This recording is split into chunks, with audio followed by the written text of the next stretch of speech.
So Davis, can you tell us a little bit about how you got into rugby, the age you got into rugby, and perhaps a little bit about what rugby means to you? Okay, to me, rugby, I would say I started it at, I was, I think, 16 years when I started playing rugby. That was in high school. The school I was in, rugby was like the main sport. So out of curiosity, I started watching the game. Then one day I decided to play. And as they say, the rest is history. I came to like the game. And you had the chance to start at 16 years old. What difference do you think it might have made to you if you'd started as early as 12, like some of the kids that we've seen during UR7s Africa? I think if I could have started earlier, it could have been better for me, because starting at 16, I was playing catch up. Like the things I was supposed to have learned earlier, I was trying to learn them at a much advanced age, which was a little bit harder, which was a little bit late as compared to if I had started earlier at a young age. What are the things that you've noticed the most on the coaching tour from players and from things around the country? You know, what are your overall thoughts as a coach that you've seen that might be different from when you were a kid?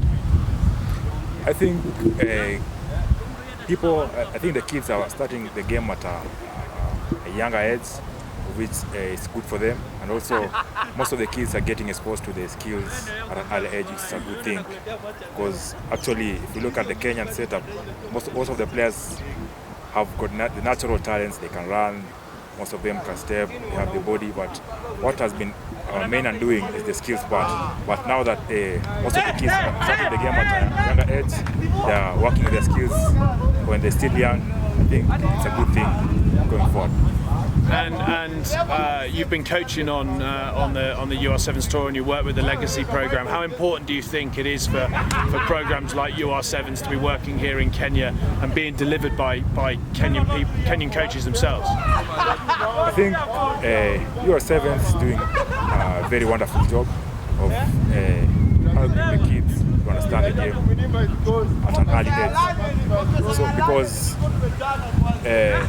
this is helping the kids understand rugby, the basics of rugby, and why they are doing whatever they are supposed to do. So, and also the fact that it's being done by Kenyan players, it's easier for the younger players to relate with these guys, because they look up to us as the senior players, as the players of international players for guidance. So if we go to them and teach them how they are supposed to do, teach them the basics, they tend to relate with us better and learn better as compared maybe to someone who's coming from outside to teach them. And finally, how important do you think rugby and sport is in general for development of people off the field? What are the lessons that perhaps rugby taught you that you've been able to use in everyday life and that you'd like to see kids take forwards now? I think from rugby, in a game of rugby, one are supposed to work hard, to sacrifice, and to be determined for him to succeed in a game, which, if you relate to life, is also the same thing, because once you play rugby and you're used to these things, like you're supposed to work hard, you're supposed to sacrifice, you're supposed to be determined and focused. If you apply them in your real life, like in your job, school, it becomes like second nature to you. Yeah? You understand the importance of sacrificing, working hard, being determined and focused in whatever you're doing, and you'll be successful. And lastly, we last saw Davis Chenge in a Kenya Sevens shirt about 12 months ago. Will we see him in Rio? Hopefully. Good stuff.